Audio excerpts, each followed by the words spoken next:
Well, now everybody's all got their knickers in a bunch over these things, eh?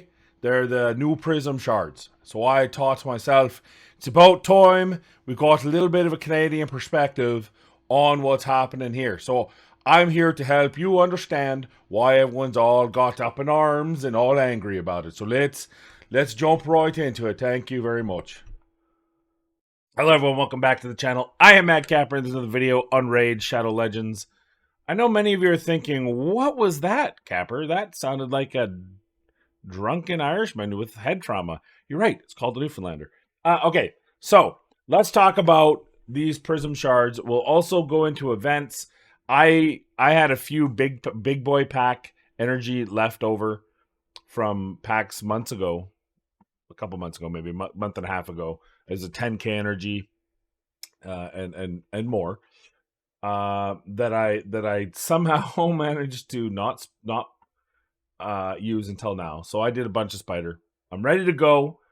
I have some prism shards to open on the video, just a couple because I didn't buy any. I have the fate deck of fates that I can open for you. That'll be fun. But first we need to talk about the system itself, because there's been a mixed bag of reviews here. And I thought, well, why not? Let me do it. And I wanted to do it in a day that I could also pull shards or pull the crystals, the prism shards for you, and do the deck fate at the same time. So so let's talk with the good. First of all, there is a reduced summoning pool here, which increases your likelihood of getting one of the champions that's in the pool. And there are increased summoning chances. A legendary 3% versus a 0.5 for an ancient shard. Epic 37%. That's obscenely high. And a rare 60%. And of course, that's a 3% of a smaller pool. So it's a 3% of one of 9 champions, if that, if you should want one of these. So that is a major plus. Secondly, these shards thus far have been mostly free. Now you can buy them if you want. You can buy 5 of these per day if you have more money than sense, right? You can buy these. It works out to $5. It's $5 each, and you get an extra 10 crystals because great deals. Now these crystal offers look a lot like the shop, so I wouldn't do it. There are a couple of packs that have had crystals in them. It's not a considerable amount, and there's a bunch of other crap that you may or may not want to get these crystals. So they haven't really monetized the crystals as much as I thought they would so far. They have an energy pack string, which I haven't looked at the worth of this. I don't know if this is really worth.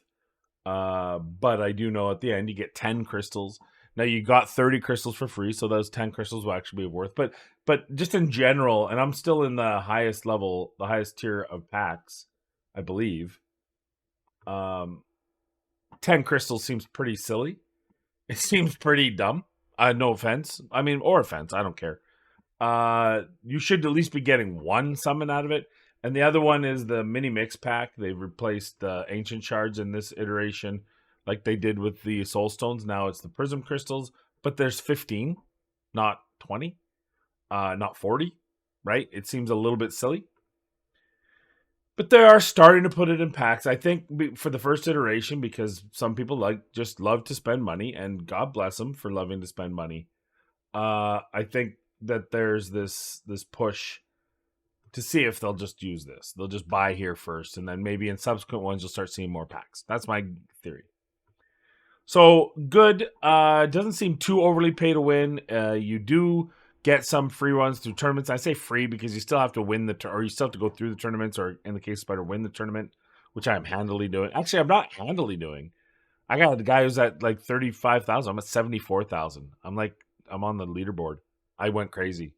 So I actually ran a bunch yesterday because I just needed silver. You see how much silver I have? I've never had that silver in years because I've just been tired of up against nothing and having to sell off potentially good gear just to finish videos. So I put every energy I've had for the last couple months in energy packs, and we ran it. Anyway, so now the system itself I like. The system itself I like. It's giving you an increased chance of epic. It's mostly free. There's some ways to purchase for the people who want to spend. But now for the specifics, in this case, the Neresian summon pool. I actually like the pool because I think 90%, if not all, some of the rares maybe you could argue, but of course they have to add rares in here somehow. And some of the rares are helpful. I believe I finished a secret room with Blood Mask because he's got a stun.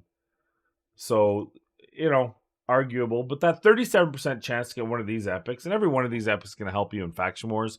And these are the 3 latest factions to open up. So if you're going for Lydia, you're going for completion. This is definitely going to help you. I understand what they're trying. I actually don't have Cerodian. Creoden sounds good. So potentially I could get someone I don't have, and if I do get one of the legendaries, I do have. I don't have 2 of the legendaries, Elva and Green Warden. But even if I got one of the others, I'm okay with +1ing any one of these champions. Herndig's probably my least used out of this group. Maybe Kyoku, but overall, I'm okay with that. I'm okay with the implementation of those champions. I understand these champions aren't A tier, but you got to expect they won't be A tier. I would like Trunda's there. Trunda's a B plus or an A minus, an A1. She used to be the nuker. She's kind of been relegated back a step, but she's still a very good nuker. And for a majority of accounts that have her, she's probably their primary nuker. So I do understand why this pulls away. I really wish they would have added at least one of the top new champions, like one of the must-have new champion would have been nice.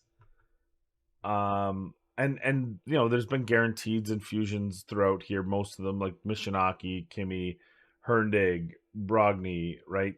Kyoku, Elva.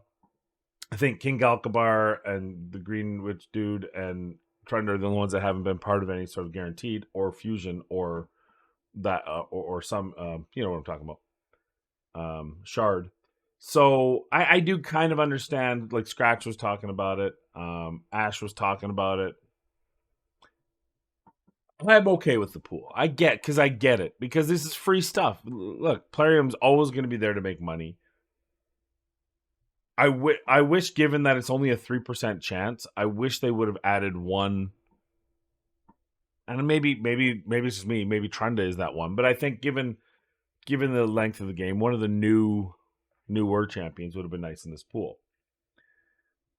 Now for the bad side. And the bad side is there's so few of these.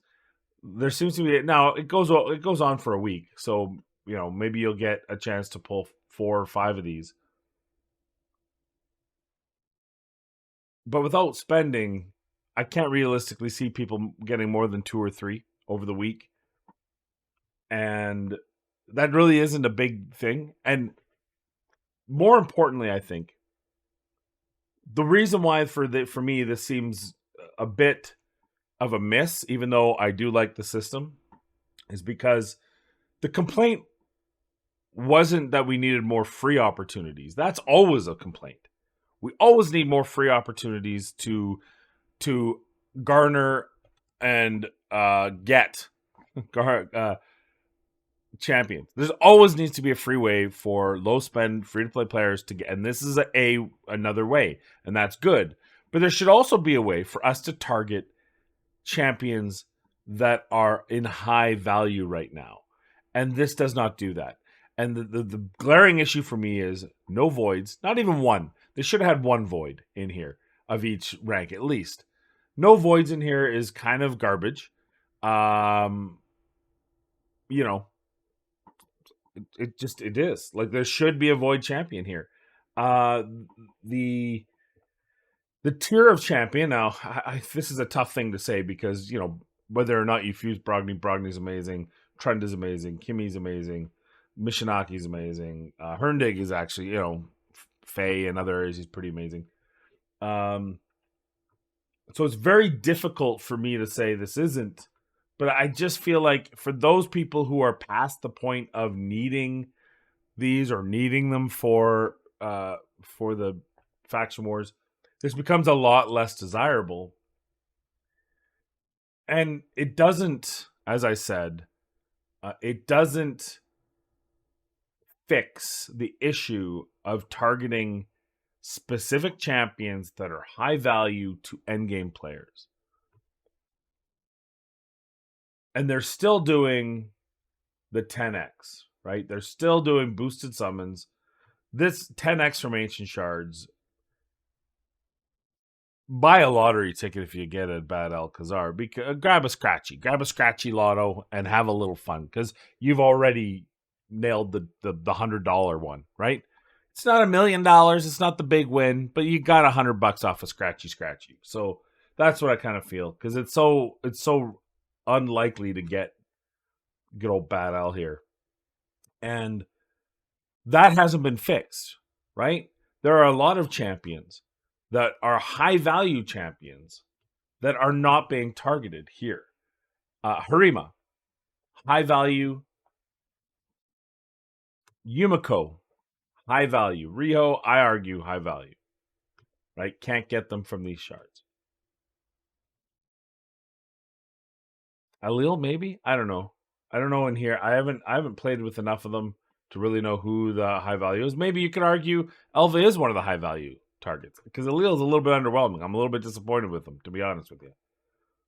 Maybe Lady of Ireth. No, I know she's brand new, so what do you expect? But dwarves, Acrizia. Everyone knows Acrizia is what you want. I think Borgar Godfred's pretty high value. And to not have those at least one of those champions and a Void in here does put it a little bit salty. So I guess to sum up my long rambling mess, on one hand, as a contained system, it's pretty good. I like the idea of it. I like the implementation of it. I wish we had a few more shards that we could get, but over a week, maybe there will be more. The bad news is, frankly, it doesn't fix the problem it was presented as being able to fix. Or maybe it's in conjunction with another. I don't know. But as it stands right now, it doesn't fix. This is no different for, like, Kimmy, for example, was a guaranteed. This is just another way of doing that. Giving us these second tier champions as a guaranteed fixes the need to get Kimmy, because you can get her on a guaranteed. You can get her in here if you get shards and you get a little lucky. Those are all good things. But those high value targets that you're doing 10x's for, like Acrizia, this doesn't fix that, because a 10x, even on voids, is almost an embarrassment. It's a complete embarrassment on non-void, and that didn't get fixed. So that's my mixed bag. I do like it. I do think it's a cool system. I do think it's a good. Well, it's a great, but good implementation. I wish there was a little bit more of those high value mix into it, and I don't think it solves the problem that 10x is, given how many champions are in the game. And this is what Sorella said: is we understand there's so many champions in the game, it's near impossible to get the champion you want. She said you want. These aren't necessarily the champions I want. They're the champions that some of you want, and that's great. But for endgame players, they're not that high-value target. It's not Marichka. It's not Taurus. It's not Siphi. It's not... We can go on and on, right? There's certain champions that are at a higher level than everyone else's in Desire. They're not all arena. Some of them are. But they're all very high-value, high desirable targets. So that's that. That's all I'm going to say about it. And I know it's wishy-washy, but it is who I am. Now let's get to the fun part. Let's open up some of these. I got two. I thought about just going, you know what, there'll be a pause in my anti-buy, but I couldn't do it, guys. And I know this will make a good video. You know what? For you guys, I do this. I feel dirty doing it. But for you guys, I do this. Oh, God. Okay. Let's do it. This is for the video. Oh, God, I feel dirty. I would say, oh, yeah, gold right away. Oh, Kyoku. That's probably the least desirable that I want. But hey, it's good. It's a good percentage. Got 3% chance. Nailed it. And so this is a good example, right? We got, if you didn't have Kyoku, very strong for the faction. Ruella, very strong. She's especially on boss levels. Taragi's going to keep you alive. I actually used Taragi to finish Shadowkin when it first came out. He was instrumental. Grizzlejarl's been crept quite a bit, but still pretty decent. And then what do we have? 3 more pulls. We'll see if we get anything else here. I have so many Geos, but that's another epic. Another Grizzlejarl. That's a little bit of a fail. But is what it is. Rare. Who cares? Grumbler. And one last one. And another rare. So, Assassin. Oh, Assassin. All right, so there's that. Hey, we did get a Lego. We did get some clan versus clan points. Oop, I couldn't have been further. The forge is right there. I clicky here. We're in this a bit. I'm sure we won't win because I don't want to talk about it. Okay, so let's go to Deck of Fate here. I have maxed it out. I did open some. I did get 2 greens. I did 3 in a row, and 1 blue. I did 3 in a row. So that's where we're at here. Let's go. Oh, another purple. I hate purples because you never know where they are. Oh God, give me a purple. Oh. Green, green, blue. You son of a gun. Green, green.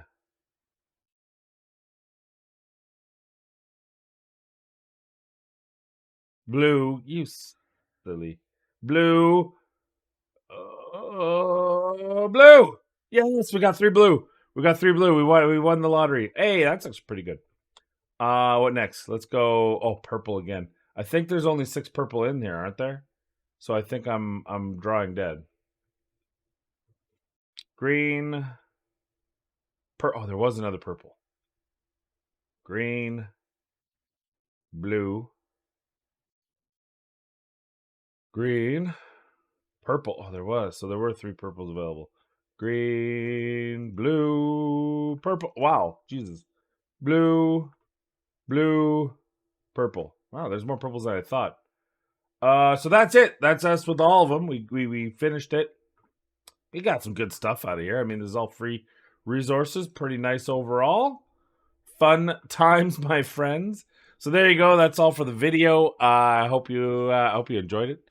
I am back, so we are trying to do more videos again. And most importantly, of course, I appreciate you. So thank you for watching, and please be kind, be safe. Hit that like, subscribe, consider joining. I'll see you in the next video.